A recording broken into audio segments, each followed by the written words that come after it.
And this is a story about episodes of my life, the strange, the unusual, and the vastness of boldly going where no man has gone before in figuring out what the road of life leads and where it might take you.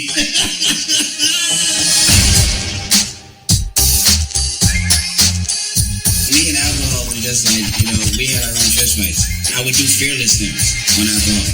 You know what I mean? Not creative, just fearless. Like things that'll make you be like, oh. I would jump out of second-story windows. I used to do it at hotels.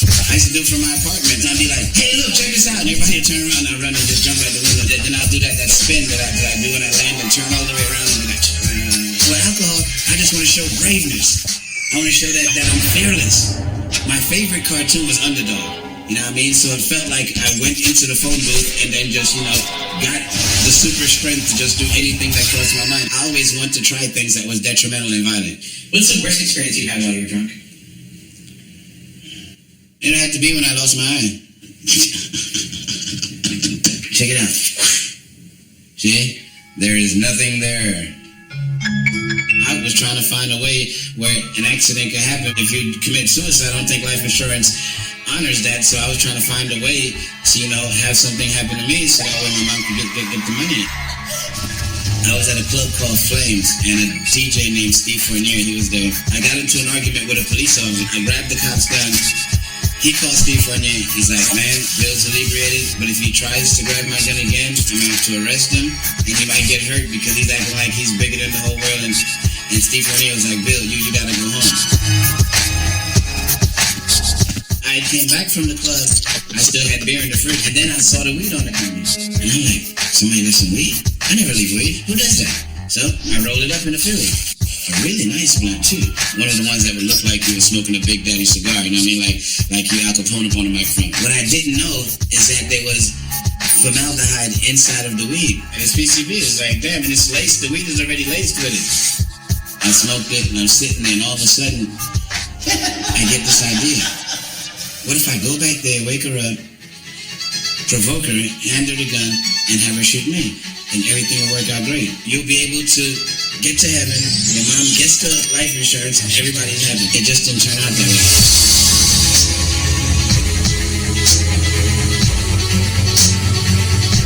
When I got shot, when she grabbed the gun, she closed her eyes, right? And she turned her head. I put my face in front of the gun. You ever see a TV when the picture tube goes out?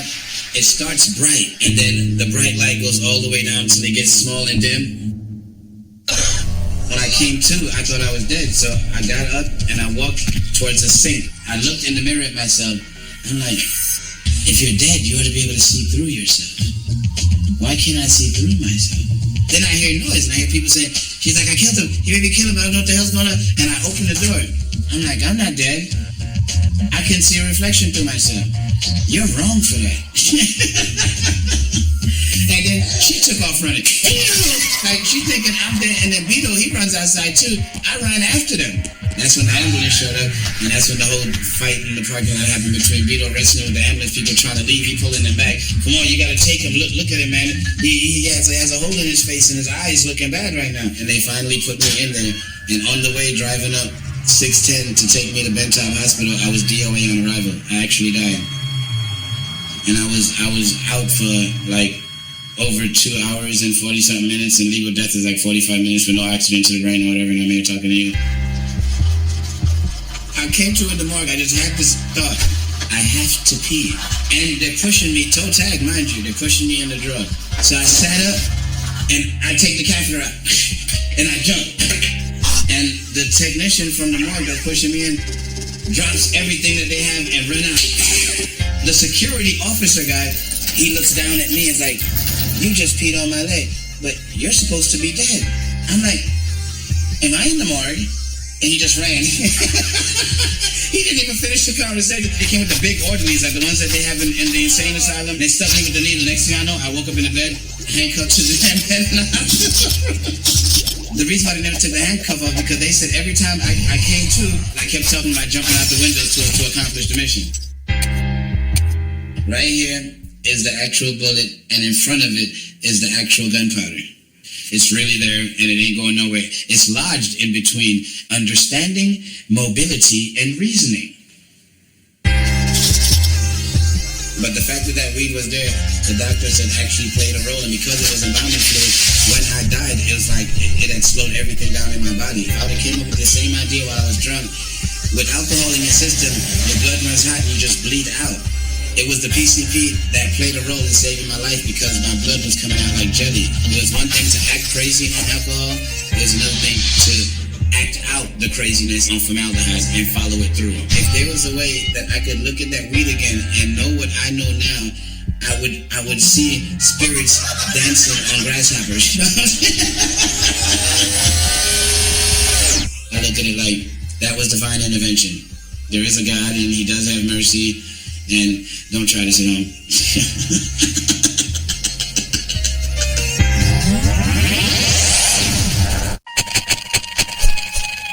Hi, my name is Bridget Everett, and I'm going to tell you a story about the most interesting Easter Sunday I've ever had. In 2007, I was invited to perform at this BDSM convention because I used to have this song called Canhole that I was singing about, like anal sex and stuff. This convention is going to be taking place in a Hyatt. And I think, okay, international BDSM convention, there's going to be thousands of people. It's going to be weird, but it's going to be fun. And I'm going to learn a lot of shit. And I walk into the lobby and there's like families there, moms, with cankles and sneakers and little kids with towels and goggles, getting ready to go to the pool. I'm like, what the is going to happen this weekend? So I'm performing it like a welcome to the party. I brought my friend with me to play the piano, and Billy's about 6'5". He's a big old motherfucker. Before they take us out onto the stage, the host goes out and she says, okay, everybody, before we bring out our performers tonight, I just want to tell you that not only are they here to perform, but they're here to play. I was like, oh, shit. So they call us up on stage and and ladies and gentlemen, please welcome to the stage, Bridget Everett. And I was like, they know my first and my last name. I go out on stage, I see these people, and they're all looking at me like they want to eat me. They sort of look like people you might see like at a Renaissance fair or like at a Manowar concert. Not the first round draft picks of people you think you're going to go home and pound, It's actually kind of terrifying, a little hot, but mostly terrifying. I'm out and I'm singing my song. My whole thing is, sort of get into the audience and put my ass in people's faces. So they think I'm here to play. I know that they're just going to come after me afterwards. As soon as we get off stage, I'm like, get me the out of here. And I look for Billy. I've lost Billy. So I go just look for something to do because I can't find the elevator. And I see a little area with some pamphlets, and it's got all the little activities laid out for the morning. You can do little workshops about fish hooking and splashing. I definitely don't know what splashing is and I'm not ready for what fish hooking might be. So I start to sort of panic because there's these people, they're coming and I can see them in my periphery and they're doing what you would call puppy play, leashes and shit. I go to my left and I open a door, and one thing you should never do when you don't know where you are is go through a door and enter a room, because then you're really I pass people doing fire play and safety pins on nipples, being hung upside down, lots of stuff with hair, a lot of confusing things. The one thing that I probably will never shake was there was a guy sitting on a table and he had clothespins on his nuts. I'm trying to figure out a way out of there and I can't see anything. And this woman comes up to me and she's tall and she's beautiful and she's wearing this beautiful, long, flowing sort of Renaissance festival skirt and no top. She's got these big, low-hanging beaver tails. That's what I call them. I think that's what everybody calls them. She looks at me and she says, hey, I saw you perform and a group of us just wanted to invite you up to our room. We're going to be in 613 and we're going to be, doing group play. And I was like, oh, like an orgy. She's like, yeah. And I was like, well, can I just come and watch? And she's like, well, sure you can, but you're going to want to play. And so as I'm considering the pros and the cons about that, she turns around and she walks away. She was a human corset that the hooks are in her skin, in her back. And they're all tied up into a tiny, cute little bow at the bottom. And I'm realizing I'm sort of out of my depth here. I've always thought of myself as the last girl at the party, but I'm like, I've got to get the out of here. I'm looking around and I finally see Billy and he's standing at this table and there's a group of men around a table. Some guys are just sort of chatting with each other like they're watching a Mets game, and then there's other guys with their pants down around their ankles and they're yanking on their, their little ding-dongs like that. Guys that, might sell you a wireless phone, like that kind of guy, khakis. Billy's like, you've got to see this. So he sort of pushes through the crowd and there's a woman laying there with a little bag of baby carrots next to her. And I'm like, are those snacks? Do they pass around snacks? But that's not what happens. She puts her hand in the bag of baby carrots, she fishes around, she grabs up a big old wad, and then she stuffs them right in her pussy. And I thought, well done, but the show doesn't end there. She lays back, and she just like whimpers, and with each little whimper, just one little carrot pops out at a time. One carrot at a time.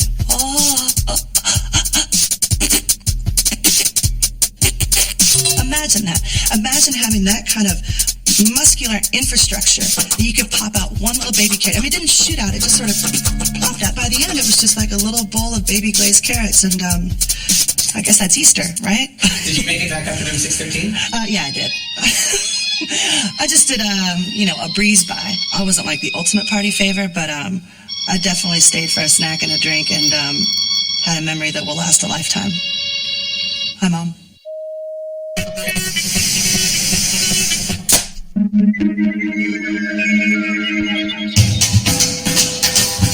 When I lived in Chicago, I was in one of the Blue Man Group shows. Blue Man Group is a performance art show that they have in different cities, like New York, Chicago, Boston. The Blue Men, there's 3 of them on stage. They are all the same height, like 6 foot, very fit, but they're also sort of clown acrobat drummers, very heavily percussive, frenetic, very busy, tribal. Their whole audition is done only with their eyes. People auditioning them coach them through it because they would get into it. They go like, oh no, no, no, no, no, no, no, no.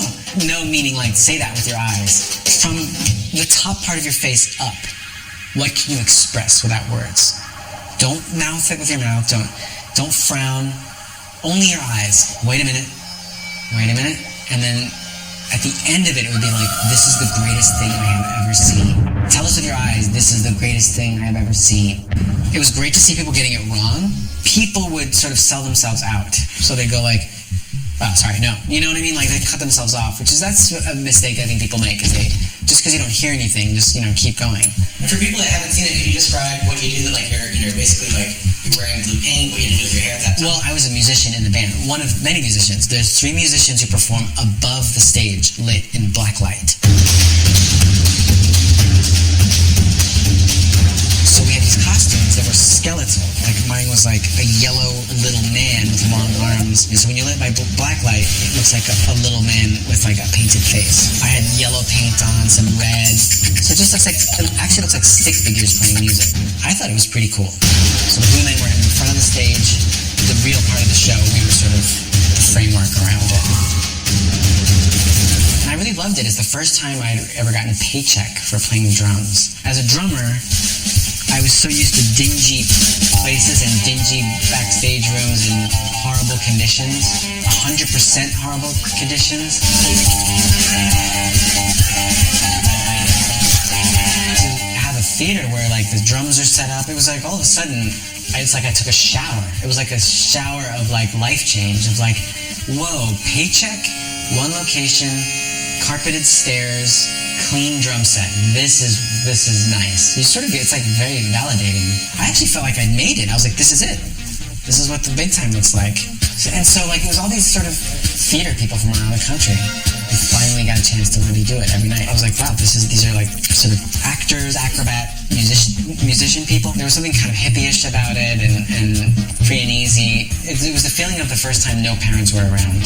It's like it was our first day out of the house. And in a way, it kind of was. Like, who ever heard of a job like that? Like working for a show. So everyone in their own way was kind of good-looking, very cosmopolitan, but art schooly. Theater people, that's a world in which everyone just wants to make out all the time. It's just how it is. So I remember we went to this one party. Who knows what it was for? I don't know if the idea of spin the bottle came up. It wasn't even that. I remember like, I don't know how this happened, but people just saying, you make out with this person. You make out with this person. And then it was just, everyone was just making out with each other.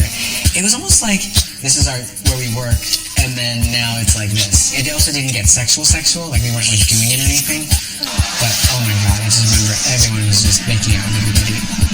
As if it was the first and last time I was ever going to end up. I learned a lot from Blue Man Group. I learned a really valuable lesson that people want to be entertained. I really overthought it so much of my life, because from where I was sitting, I could see the people. They just want a nice night to like look at something. And that's all that show was. There was no story in it. It was just like they played the drums and paint came out of it, and 100% visual. Night after night, all they wanted was to be entertained. And that was a real turning point of like, why? This is like the equivalent of people just want to eat. You know, there's no reason to go crazy with how am I going to reinvent spaghetti? No, people pasta's great. Just bring us something just pleasant, you know? So that was great. I'm so really life-changing being part of Blue Man Group.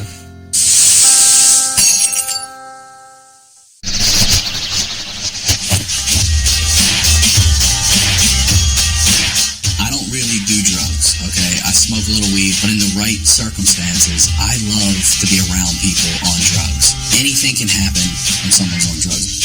When I was 18, I played soccer for junior college, and a guy on the team said, hey, a friend of mine is having a house party tonight down in Fort McHenry. I get to the house, I knock on the door, and this big dude opens the door up. Now, when I say big, I don't want to be misleading. He wasn't like The Rock, but he was like Sloth from Goonies. I'd say sizable. And he says, welcome to my party.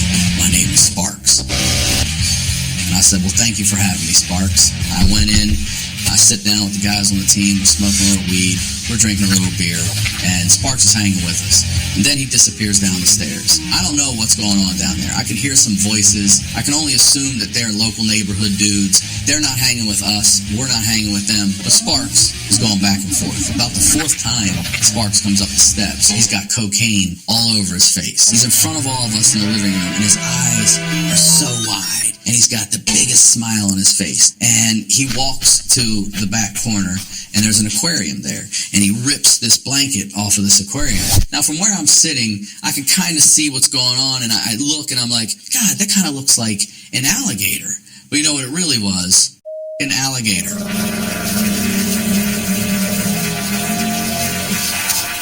Without taking his eyes off of us, Sparks lays his arm in the aquarium and he's swaying it back and forth in the water, never taking his eyes off of us the whole time. I am just losing my mind. I'm like, oh my God, this guy's gonna lose his hand. You could tell by the way he was doing this, it was definitely the first time he'd ever done this.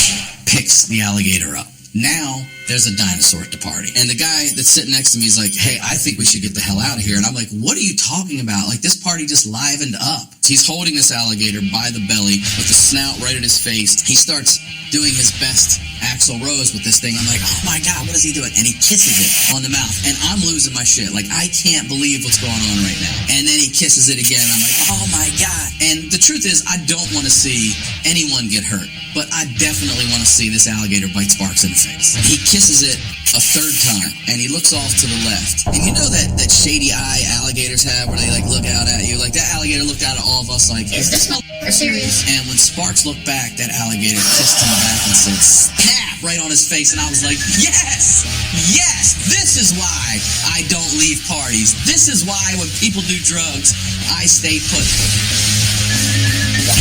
And finally, Sparks just rips it off of his face, and he sets it back in this little aquarium, and he takes his hand away, and he holds it up like there's no blood on it. He's like, I'm not bleeding. And I'm looking at him, and I'm like, yeah, you are now, dude. There's a ton of blood rushing from your face right now because you just got bit by an alligator in the face. And he said, well, I'm calling the cops. And I was like, for what, assault? Like, what are you calling the cops for? You have underage kids here drinking marijuana, alcohol, cocaine. Like, they're just going to come over here, beat the shit out of you, and arrest you. You want to call 911. And he said, no, I'm calling the cops. And that was it for me. I wasn't getting arrested. Hit Sparks with a see you later alligator. Got the fuck out of Fort McHenry. 10 years later, I'm living in LA at the time. I go back to Baltimore to visit. I go to this one particular store to get, some Orioles gear. And just a little ways at the register, I see this guy, and I stop in my tracks, and I'm like, oh my God, I think that's Sparks. And I walk up to the register, and he's the manager, and I say to him, hey man, are you Sparks? And he says, yeah. And I can't control my excitement. I'm like, dude, I was at your house the night that you did crazy amounts of cocaine and got bit in the face by an alligator. And everyone in the store turns and looks at me like I'm the asshole. And Sparks is giving me the kill signs, and I'm like, dude, wait, you don't tell anyone about that? And he said, no. And I'm like, Dude, I tell everyone about that. You're house party legend. Like, you and Francis Scott Key are Fort McHenry legends. I was curious about you being like a terrible backseat driver. No, I wouldn't consider it terrible. They just didn't listen properly. When do I know when I've had enough? I guess I don't. Today's rappers, I don't need the dictionary. They have no vocabulary wordplay. They just have vowel sounds play. Now, I mean, they might as well just say that they A-E-I-O-U rappers. And sometimes why? Do they rap? I don't know. You don't tell me in my car that I can't get no food? That is unheard of. Definitely.